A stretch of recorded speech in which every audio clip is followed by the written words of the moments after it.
Business with a servant's heart. Welcome to the podcast. Inspiration, motivation takes. Listen to the podcast. We're all about to talk about life. Our guests will share their life story. We want you to success in life and business. We're ready and we will start shortly. We're gonna talk about life. We're going to speak on business. You're gonna shine bright. We are going to witness. Business with a servant's heart. With hosts Steve, Ramona, and Ray. Inspiration, education talks. Listen to the podcast. Steve, Ramona.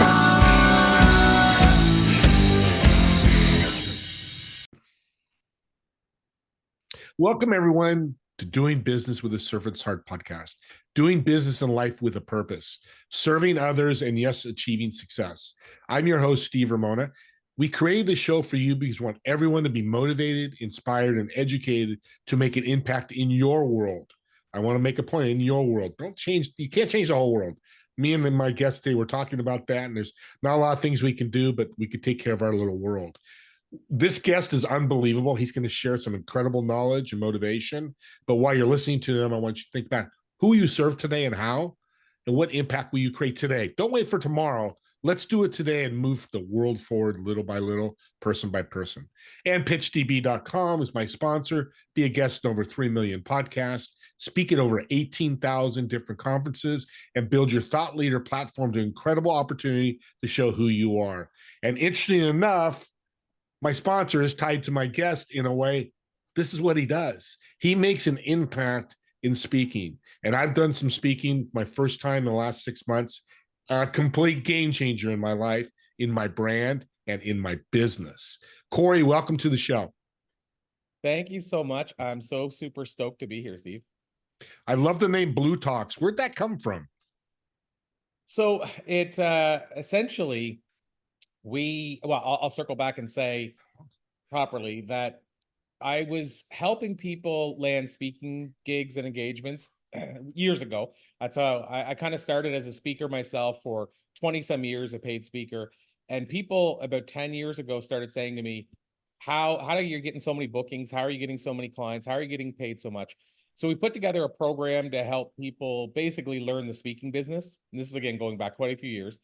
And then people started asking me how I'd landed so many TED Talks and said, I want to do one of them. So we started helping people do that.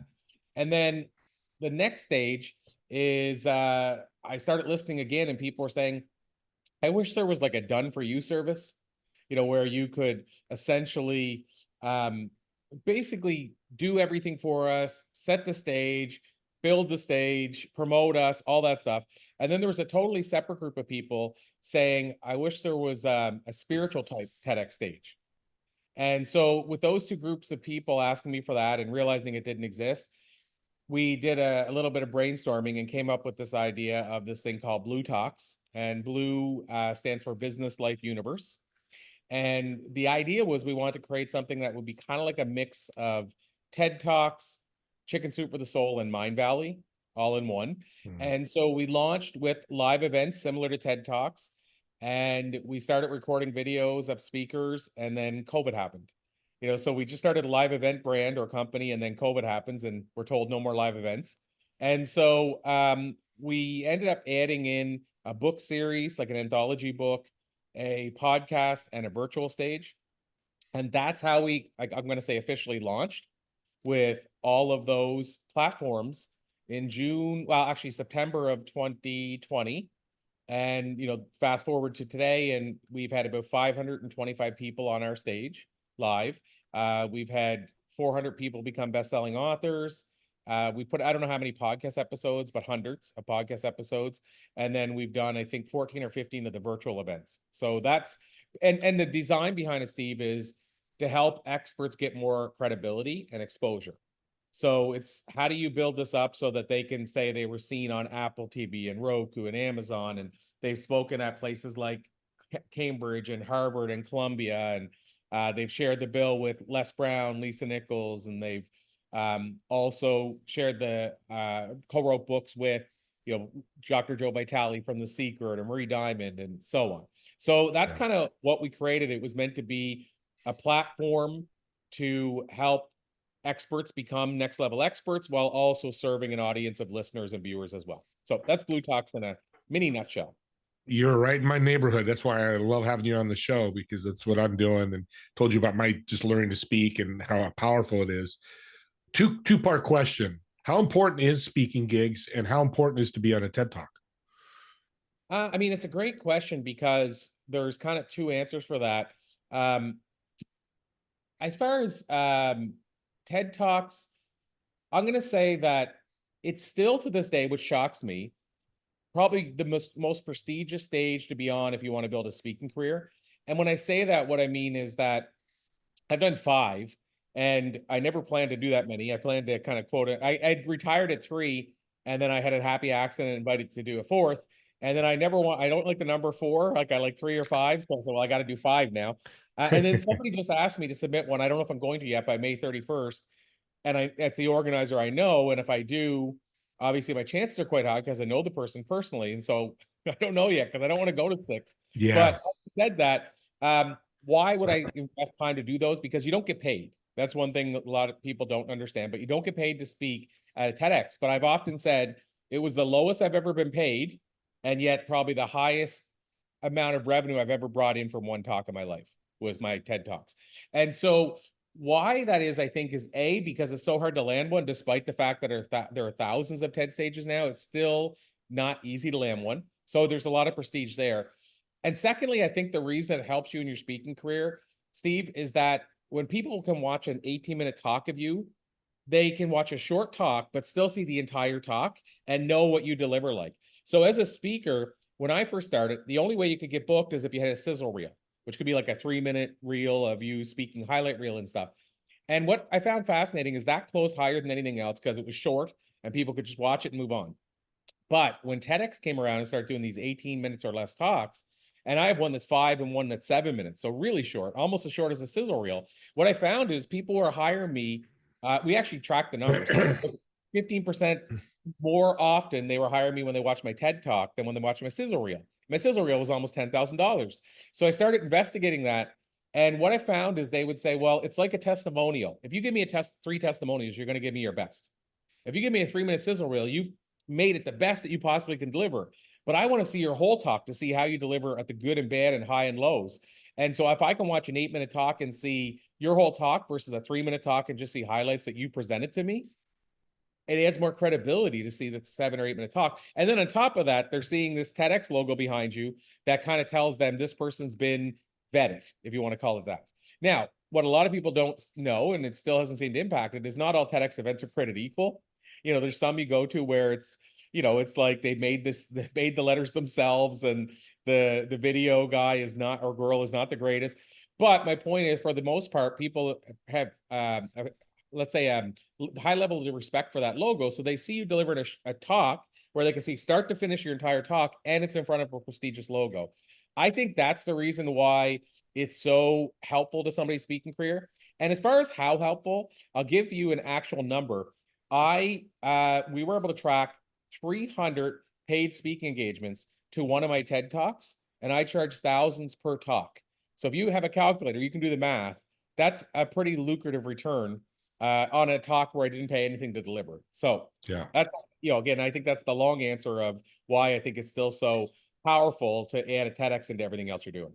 No, and it's a great tip. It's like anything, sometimes the free stuff is the best stuff, because you can't look at it short term. You got to look at the long-term journey. And that's what's happened to you. Speaking, and sound TEDx are like podcasts. They're short to get your information, you run. So somebody wants to do a speaking gig. They've been asked, okay, I want you to speak at my chamber. What's the first couple of steps they need to do? So, I mean, on the speaking side, there's so many different aspects of it. But one of the things that I think is super crucial is, so I'll actually add this into, if I were starting a speaking career today and you drop me in the middle of the city where I live, or any city, sorry, I'll even correct that and say a city I've never been before, I think I could land paid bookings doing what I'm about to share that I would do if somebody said to me, we want you to come in and speak at our event. I mean, first thing I would do is I would want to personalize it to them. So the first thing I would do is I'd want to get on a call, make sure that what I'm covering is going to be applicable to them. The second thing, though, that I would do is I would, if I hopefully I'd already have it, but I would have an evaluation form, and I would ask them, can I come in and bring in my evaluation form as well with me? And I believe in the printed evaluation forms, because the digital ones, like people now are doing them on apps. Like you go to a large event and they'll say, we're going to get people to fill out the form on the app. My experience is you get about 5% of those back. I can go into that same room with a printed form, and I'll tell you the incentive I give, and I can get 85 to 95 back every single time. So just from a pure mathematical point of view, it makes sense to bring your own. But now there's a thing called Talkadot now, which you can use, and apparently you can craft it identical to the way I do mine and get people to fill it out in real time while you're sitting there, like while you're talking to them. So that would still work the same. But what I typically would do is I would bring in this form. It's very crafted, like it took me years to create it. And it's 7 questions, and they're very intentional.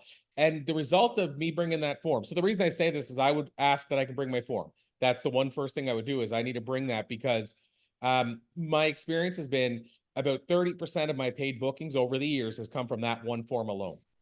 So how is that possible? It's because it says, hey, do you know of others who could benefit from a similar talk to the one I delivered today? And if so, can we follow up? And I would get, if I had 100 people in a room, I would get 30 people would say, yeah, you need to come and speak at our event. And so, so for me, what I would do to prepare is I would want to personalize it if I could. So I'd want to find out who's in the room. Second thing is I'd want to get permission to bring that form, because I never think you should just bring it and surprise them and you know, say, here you go, I'm bringing this in. And next thing I would do is I would line somebody up to film my talk, because one of the things that people struggle with is having footage of them speaking. And I would try to, early on especially, I would try to capture every video I could of me talking. The great part today, I don't even know if I have mine here, but we have these 4K phones that film at the same quality of when I did my $8,000 sizzle reel. It's a the phones now are a higher quality than the cameras used to do that $8,000 sizzle reel. So I would have filming my talk. When I go do talks on the form, it also says, can we add you to our newsletter? So I might leave an event where I spoke to 100 people with 70 people on my newsletter. Another question is, can we use your, what do you think of today's talk? And then can we use your comments on our marketing? So on our website and what have you. So my point is, I would position myself so that this is the best way I can say this, squeeze every last bit of juice out of being at that one event. But really, at the end of the day, it's like this new book that I wrote. I don't think anything works unless you write a good book. I don't think anything works unless you deliver a good talk. Now, notice I didn't say exceptional. I also didn't say terrible. I'm just saying good, meaning like good, like people go, you know, that was pretty good. It's got to be at least that. Now, I think that's just the price of admission to be there. But then obviously the higher up you go from that, like if you then make it a killer book or a killer talk, everything else exponentially grows. But I think at the bare minimum, you also have to make sure you have a great talk to deliver to an audience, and it has to be the right audience for that talk. And in other words, it has to be the right talk for that audience. So I would do some prep on the front end, you know, in terms of getting ready. I hope that answered the question. No, it did. No, exactly what I wanted to hear, because what I'm hearing from you, content is king. And when you do that, make sure you grab as much juice or content from that speaking gig that you could put out to the world. It is, but I will add this this is from a delivery point of view, the opposite scenario, but when you're on the stage, this is what I've said over the years. So you gave me a good lead up to this, is I say content is king, exactly what you said. However, emotional connection is queen. And in my experience, the queen rules most castles. Yeah, that's amen. I love that. Yeah, it's if you don't affect people, if they just sit and listen and go and then walk out and go, I don't remember the guy's name or the girl's name, there's no queen there. You didn't have an emotional, right? And it doesn't take the whole 18-minute, let's just shoot a TED talk. You're not talking about all 18, but it could be a 2-minute words that you said. It could be 2 sentences and they go, wow, Corey, holy mackerel. That's what you're talking about, right? Yeah, I mean, I'll give you a couple scenarios, but like one scenario is I did my 4th TED Talk. I opened up with an up story. I will say one of the things I've learned over the years, I don't know if I feel like I heard this from somebody, but I don't know if I heard it. I was already doing most of it, but I think somebody put it into the exact words for me. But a really well done talk. Now I'm going to say TED Talk, but any talk you can use the same format. follows a somewhat of a flow of basically a down story, or sorry, I'll start that over. You can be either or first, but an up story, a down story, a problem, a solution, a call to action, and a vision. So what does that look like in the real world? Well, the up story gets the person to fall in love with you so much that when you get shot in the down story, they actually care that you're bleeding.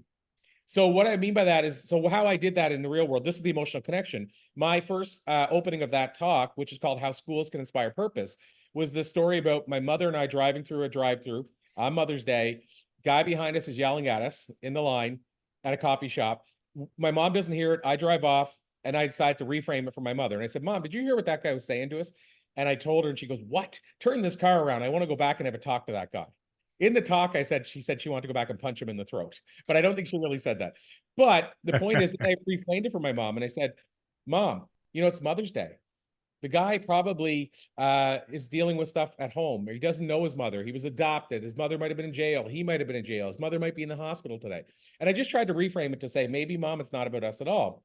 And my mom said, oh my God, I never thought of it that way. We should go back and buy that sweetheart a coffee.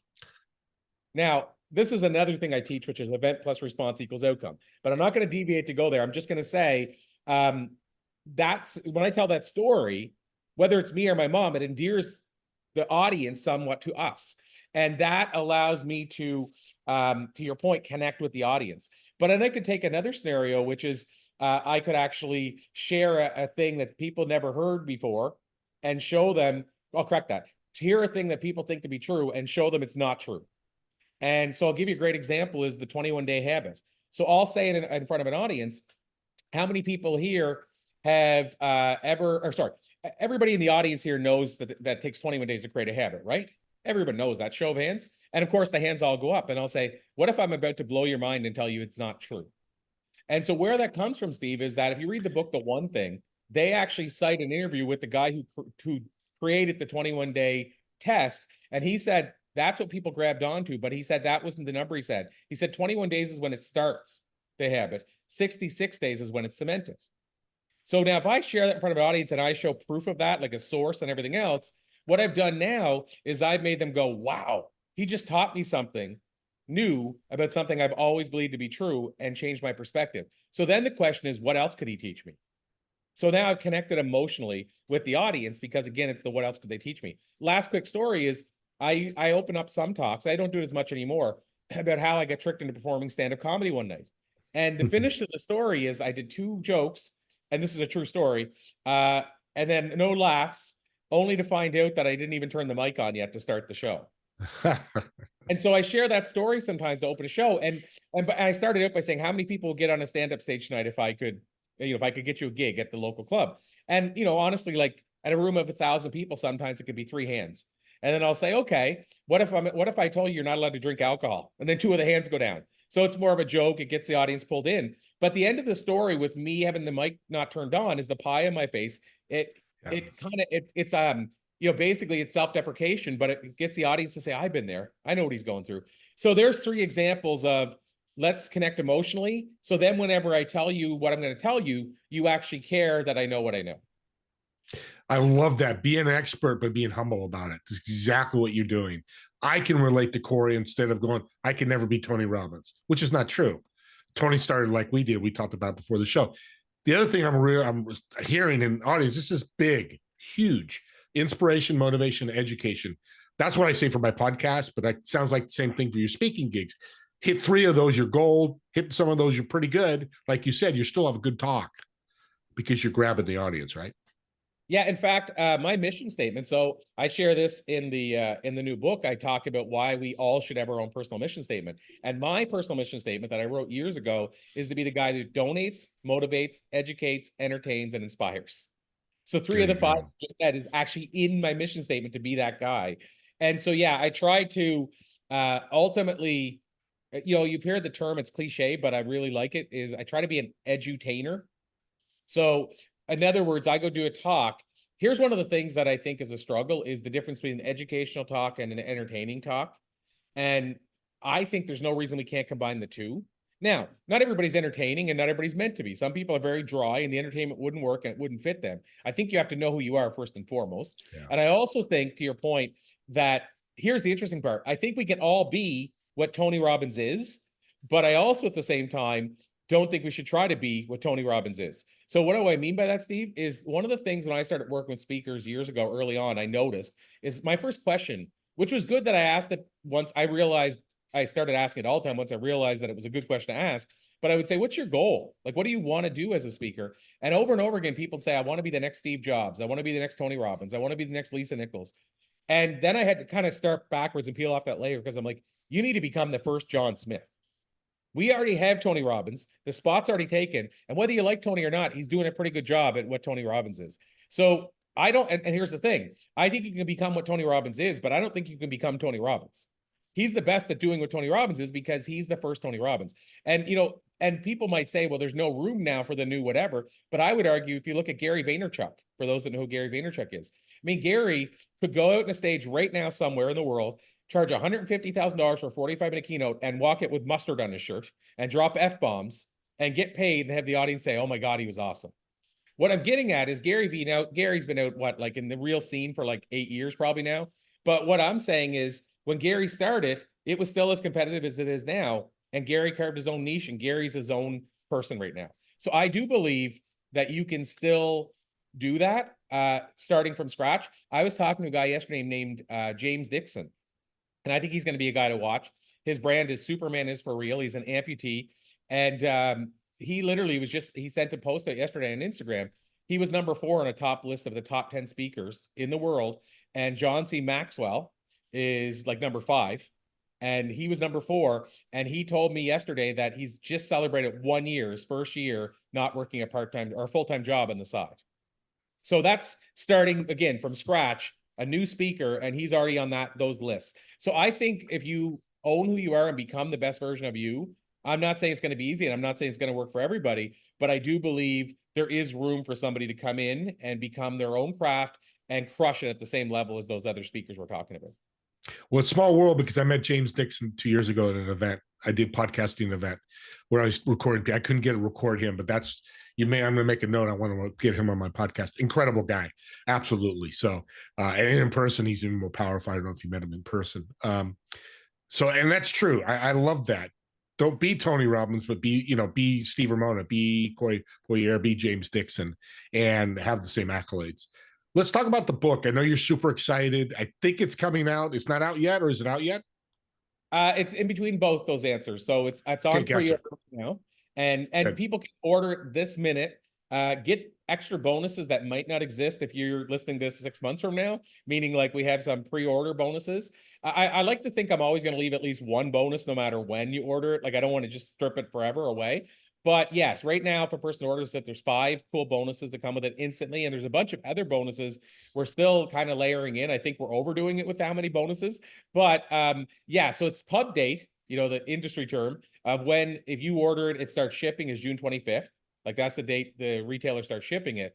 But right now, anytime between now and I'm saying 2024, if you're listening evergreen, but anytime between now and June 25th, if you order it, you get the bonuses and you get the book on, like we're a month away today. So you're not waiting long to get a book in your hands. Having said that, I might as well say it since I mentioned the bonuses and we're talking speaking. One of the bonuses alone that I decided to add in is you get access to our TEDx training. It's based on the I'm just going to say high ticket, high priced program we normally have for how to land a TEDx. It's the condensed version of that, a 90-minute training we did for an inside group. You get access to that full training. Now, this is for a $16.95 book. You also get a video that I did. It was a talk I did at Stanford on why I think Apple and Barnes and Noble and not Apple, let's say Disney, Harley, Starbucks, why they can all charge more for a similar product to somebody else. I tried to analyze and figure out what are the 5 things they're doing that nobody else is. So that video comes with it. My Get Paid to Speak book, you get a digital version of that. You get 10 insights, the top 10 insights I've learned in all my interviews, thousands of interviews. And then video training with Natalie Ledwell and Patrick Ledwell of Mind Movies, how they built their business and how to set goals and all that. So those are 5 instant bonuses. Then the other thing where I said we kind of overdone it, you also get in a draw for some really cool bonuses, like potentially to get a feature on a New York Times billboard that I'm paying for whoever wins. Also on top of that, we're doing numerous live events. So depending when this airs, we're doing June, let's see, June, what is it? Yeah, June 7th. Get that dates wrong. Yeah, June 7th, I guess it is. We're doing 2 live events. So we're doing one with JJ Virgin. So JJ Virgin's a New York Times bestselling author. We're doing another event the same day with Mark Victor Hansen of Chicken Soup for the Soul and Richard Paul Evans, who's a 46-time New York Times bestselling author. He wrote the foreword for the book. I'm going to be at his writer's retreat in Utah. So we're going to do a live where Richard and I will be in Utah and Mark Victor Hansen and his wife Crystal will be in Arizona. So we're doing that.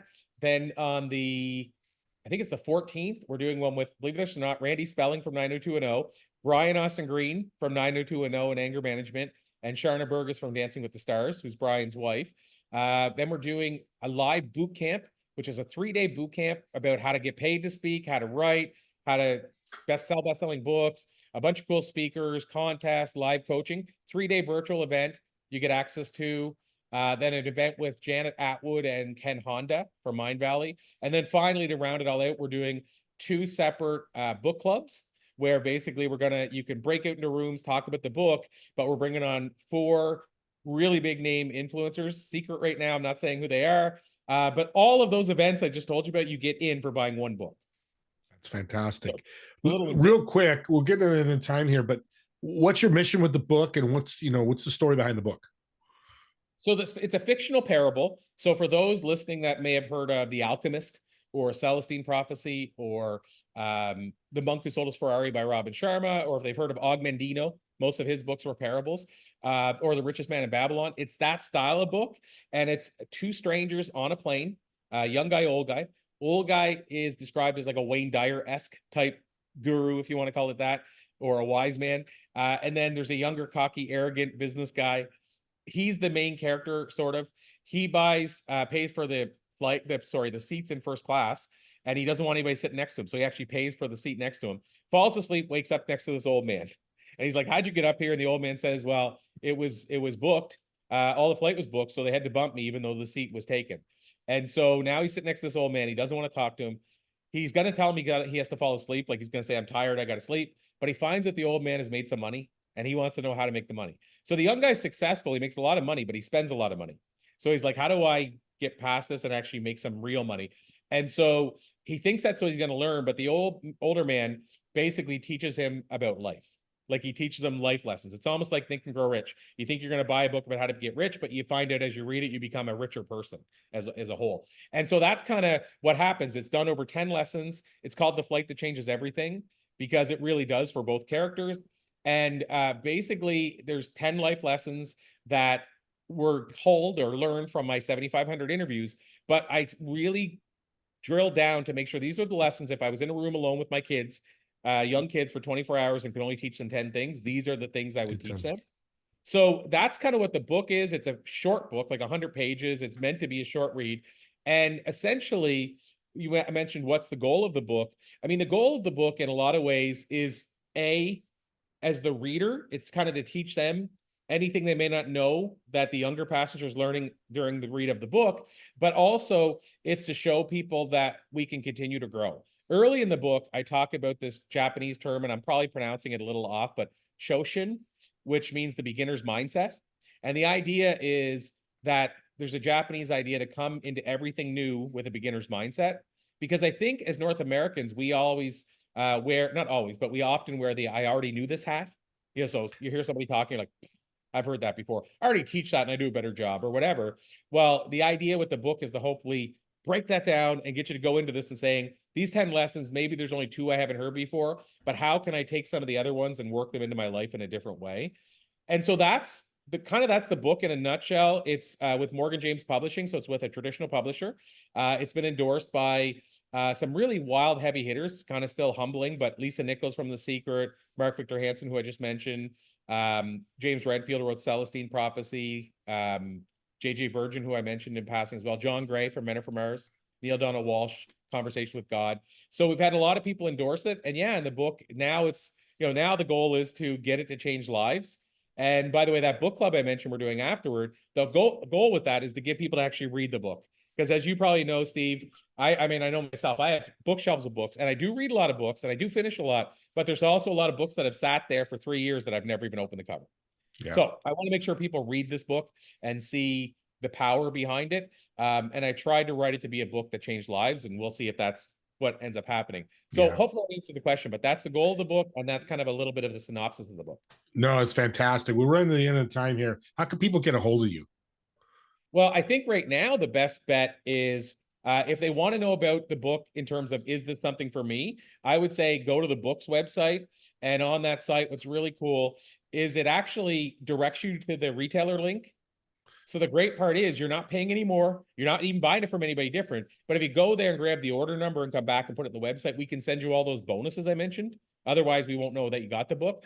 So I would say that's the best place to go, because if you go there, you also end up getting into my quote unquote community that way. And then that way you're going to see enough messages and emails to know how to reach out anyway. And then the other option, of course, is to literally go to social media and type in Corey Poirier, or Google and type in Corey Poirier.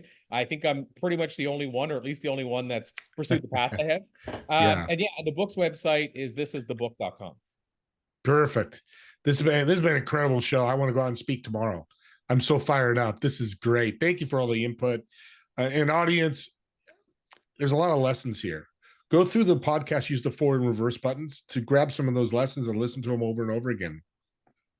I'm not a fan of people going, and I understand, hey, they're 24, 25, 20 minutes. I don't have time. Then take part of it. Listen to 10 minutes here, 5 minutes there. Because like Corey said about his book, there might be 5 of those life lessons that you love, but practicing learning over again. Practice not listening to it once, listen to it multiple times. So take advantage of that. Don't forget my TV show, Together We Serve. It's Fridays at 2 p.m. Pacific, 5 p.m. Eastern. It's on Apple TV, Roku, all the different channels Corey talked about, as well as Let's Wear Doing Business with a Servant's Heart. You just listen to a servant to teach you how to speak and not only make more money, but make an impact in the world. Well, let's share that message. Wear a t-shirt or a hat. I've got a bunch of those that say Doing Business with a Servant's Heart.